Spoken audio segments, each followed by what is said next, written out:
ಸ್ನೇಹಿತರೆ ನಮಸ್ಕಾರ. ಇಲ್ಲಿ ನಮ್ಮ ಸ್ನೇಹಿತರೊಬ್ಬರು ಸೂಫಿ ಪದದ ಅರ್ಥವನ್ನು ತಿಳಿಸಿ ಅಜ್ಜಾರ ಅಂತ ಕೇಳಿದ್ದಾರೆ.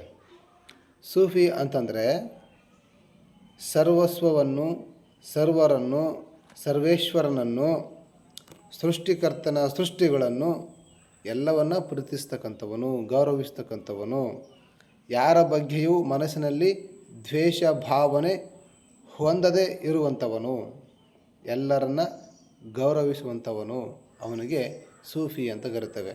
ಮತ್ತು ಸೂಫಿ ಸಂತರು ಅಂತಂದರೆ ಈ ಖ್ವಾಜಾ ಬಂದನವಾಜ್, ಗುಲ್ಬರ್ಗ ಖ್ವಾಜಾ ಬಂದನವಾಜ್ ಸಾಹೇಬರು ಇದ್ದಾರಲ್ಲ, ಅವರಿಗೆ ಸೂಫಿ ಸಂತರು ಅಂತ ಕರಿತಾಯಿದ್ರು.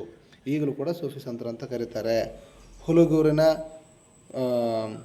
ಹಜರತ್ ಖಾದರ್ಲಿಂಗ ಸಾಹೇಬರನ್ನು ಕೂಡ ಸೂಫಿ ಸಂತರು ಅಂತ ಕರೀತಾರೆ.